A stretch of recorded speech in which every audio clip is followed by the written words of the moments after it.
Welcome to this new episode of BizJet TV, where we're going to talk about the recent Embraer Praetor 500 crash, and I'll give you my probable cause on what happened here. There's two situations that I think may have caused the accident. So, welcome to this channel. If you haven't subscribed to BizJet TV, subscribe. Lots of content here about private aviation, helping you to join the quantum economy, as I mentioned in my book, The Quantum Economy, and you can click on the link below, which will take you to the page where you can order yourself a copy. So, my name is Fabrizio. I'm your aviation advisor. Let's get into what happened on this accident. So here we are, Praetor 500, lovely airplane built by Embraer, took off from New York with 6 passengers and 2 pilots, operated by FlexJet, which is a fractional ownership company, a bit like NetJets. Now, for a fact, I know the guys over there at FlexJet do a great job at training their pilots. So I don't think pilot training is one of the causes of this accident. So they're coming into St. Simon's Island in Georgia, and the airplane ends up doing a hard landing. Now, was it the weather, you're probably asking? Well, looking at the weather, there was a little bit of wind. It was straight down the runway at 17 knots, gusting 25. So no big deal there on the weather or the wind or anything related to that. So first thing comes to mind, it could be pilot incapacitation, simply because the number of pilot incapacitation incidents has actually gone through the roof over the last 3 years, as I've covered here on BizJet TV lately. This is something that's happening more and more. Not all these pilot incapacitation cases get reported to the mainstream media, so you don't hear that often about it, but I'm hearing about it all the time through buddies of mine and calling me and telling me, oh, this happened, that happened. And if you've been flying with the airlines lately and your flight's been delayed or cancelled, it could be that a pilot has ended up sick or dead, or something's happened, and unfortunately this pilot incapacitation, which sometimes is happening on the airplane, sometimes is happening at home or elsewhere, this is on the increase. So that would be one of the probable causes. But the next one is more probable, because there has been an incident / accident that happened to one of these Embraer airplanes back in 2017. It was coming into Le Bourget Airport in Paris, and the airplane didn't flare, and it hit the deck at 1,350 feet per minute, and the landing gear collapsed. Now, why did this happen?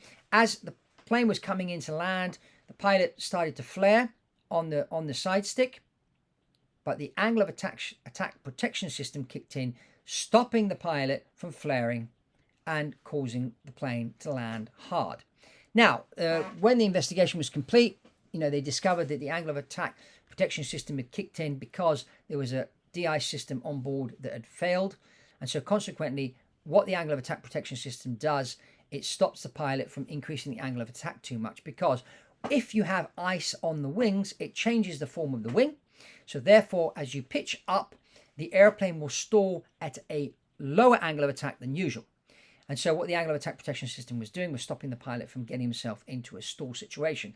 And so that's what happened. So as a consequence of this accident, Embraer went back to the drawing board and redesigned some of the procedures and some of the checklists, so that the pilots wouldn't fall into this kind of trap again. Just interrupting the video very briefly, because here on BizJet TV we're giving out lots of free general information about private jets and the private jet world. But if you are really contemplating buying a private jet, let's help you to make that decision in the best informed way by getting very specific to your case. And to do that, just ping me an email and we will schedule you in for a one-to-one call and help come up with the right strategy so that you, your team, your family can start joining that quantum economy. So ping me an email, let's get on a call. Let's get back to the video, off we go. Now, could this have been a similar situation that happened here? Could it be that the fly-by-wire system decided to override the pilot? It could be. This is something that has happened on a number of fly-by-wire aircraft. We see the accident that happened on the 2 Boeing 737 Maxes, where the pilot was overridden by the computer. And so, consequently, Boeing have redesigned their systems and also the training systems on that particular aircraft. So this is something that could be the reason why this airplane had the hard landing. The good thing is, all the 8 people that were on board walked away. No one got hurt. No one died. So that was good that happened. And of course, now, we'll do the thorough investigation on what caused this. We'll learn from it.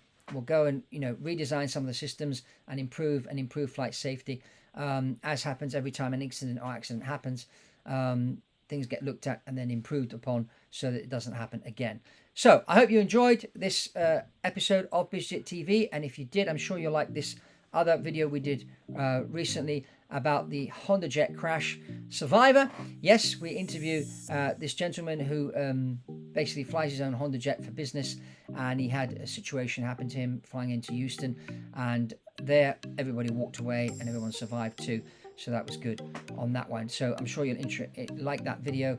And also check out my book, The Quantum Economy. You can click on the link below to order a copy and subscribe to BizJet TV. That's all from Fabrizio on this episode of BizJet TV, and I'll see you on the next one.